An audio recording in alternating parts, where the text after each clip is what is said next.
proses penangkapan itu kapal-kapal armada itu sudah dicegat oleh kapal perang biasanya. Kapal perang dicegat, di jamming komunikasi mereka terputus. Biasanya jaringan komunikasi satelit mereka biasanya menggunakan terputus. Tentara naik ke atas kapal, biasanya naik ke atas kapal terus melakukan penangkapan, penahanan. Mereka biasa dibawa ke pelabuhan Israel untuk ditangkap lebih lanjut, diinterogasi, penahanan, diborgol, intimidasi, terus biasanya dokumentasi mereka juga disita. Itu yang paling dikhawatirkan aktivis kan, dokumentasi selama perjalanan itu. Rekaman video, foto itu disita. Ditahan antara 1 sampai 7 hari biasanya. Kalau yang mau menandatangani surat pernyataan biasanya mungkin lebih cepat. Atau ada tekanan dari negara-negara mereka. Biasanya lebih cepat, ada juga yang lebih lama, lebih dari 7 hari. 9 warga negara Indonesia yang tergabung dalam misi kemanusiaan internasional Global Sulmut Flotilla dilaporkan ditangkap dan ditahan oleh militer Israel atau IDF di perairan internasional. Dan ini memancing reaksi dari para aktivis kemanusiaan terutama untuk Palestina dan terutama di Indonesia, karena ada 9 orang itu tadi yang terdiri dari 4 wartawan, 4 jurnalis ya, 4 jurnalis dan 5 aktivis kemanusiaan. Nah, kita akan membahasnya di Intokomen sore hari ini sama Mas Sucipto dan juga Pak Udin. Sebenarnya apa yang terjadi ketika mereka ini kan sedang melaksanakan misi kemanusiaan ya ke Gaza, menunjukkan dukungan dunia internasional untuk masyarakat Gaza. Mereka berangkat dari Siprus ya terakhir ya? Dari Siprus terus dicegat oleh militer Israel. Apa yang terjadi sebenarnya di situ, Mas? Jadi aktivis kemanusiaan dari berbagai negara itu menaiki sekitar 50-an kapal. Ada yang menyebut 53 atau 54, 50-an kapal. Dia dalam perjalanan dari Turki menuju Gaza dan dicegat dan ditangkap oleh tentara Israel itu di sekitar Laut Mediterania. Itu sudah masuk wilayah Israel memang? Itu wilayah internasional, cuman dia dalam jalur menuju jalur Gaza. Jalur pelayaran. Jadi memang dicegat di tengah ya? Belum masuk wilayah Israel juga kan? Belum, itu masih perairan internasional. Kok dia merasa punya hak ya? Merasa punya hak untuk karena orang itu di sudah wilayah terjadi beberapa kali dan tidak ada negara manapun yang memberi sanksi dan kan selama ini memang Israel merasa dia kebal terhadap hukum. Makanya tidak ada hukum internasional satupun yang ditaati oleh Israel. Kebal terhadap hukum, merasa gitu ya? Dia merasa punya kekebalan hukum. Kan selama genosida Gaza kan sudah 70.700 didiemin kayaknya ya. Gaza meninggal dan mereka sudah merasa kebal hukum dan penyegatan itu sudah terjadi berulang kali. Jadi dari tahun 2024 itu armadanya kecil-kecil, dia lebih kecil daripada sekarang. Terus 2005 itu terjadi 2 kali.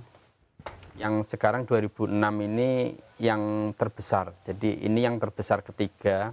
Yang terbesar ditangkapnya atau terbesar rombongannya? Rombongan dan dicegat.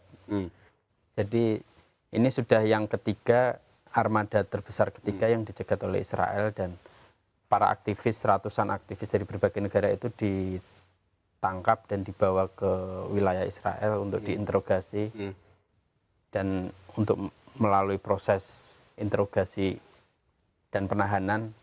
Dan biasanya mereka disuruh menandatangani surat gitu, surat pernyataan mungkin. Dan setelah itu biasanya mereka dilepas. Cuman dalam proses penangkapan dan interogasi ini biasanya terjadi kekerasan atau pelecehan, itu biasa terjadi. Itu yang kemarin kejadiannya sebelumnya? Ya, sebelumnya. Jadi laporannya seperti apa yang kejadian sebelumnya? Ya, yang ketangkep itu? Biasanya dia proses penangkapan itu kapal-kapal armada itu sudah dicegat oleh kapal perang biasanya. Kapal perang dicegat, di jamming komunikasi mereka terputus. Biasanya jaringan komunikasi satelit mereka biasanya menggunakan terputus. Tentara naik ke atas kapal, biasanya naik ke atas kapal terus melakukan penangkapan, penahanan. Mereka biasa dibawa ke pelabuhan Israel untuk ditangkap lebih lanjut, diinterogasi, penahanan, diborgol, intimidasi, terus biasanya dokumentasi mereka juga disita. Itu yang paling dikhawatirkan aktivis kan, dokumentasi selama perjalanan itu. Rekaman video, foto itu disita. Ditahan antara 1 sampai 7 hari biasanya. Kalau yang mau menandatangani surat pernyataan biasanya mungkin lebih cepat. Atau ada tekanan dari negara-negara mereka. Biasanya lebih cepat, ada juga yang lebih lama, lebih dari 7 hari. Ada yang lebih dari mungkin beberapa minggu gitu. Nah, kalau orang awam nih nanya nih ya pasti ya. Ini Global Sumut Flotilla ini sebenarnya maksud dan tujuannya apa sih ke Gaza itu? Sebenarnya kan itu kan, pasti ada pertanyaan itu. Nah terus, ini kan bukan peristiwa pertama ya untuk mereka dicegat sama tentara Israel, ditahan gitu kan. Bukan peristiwa pertama, dan kenapa mereka masih terus-terusan dalam tanda kutip ngotot ya untuk masuk ke Gaza dengan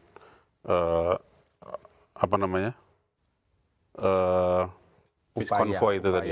Karena itu merupakan satu-satunya cara bagi warga sipil, masyarakat internasional untuk menunjukkan bahwa masyarakat internasional itu masih peduli.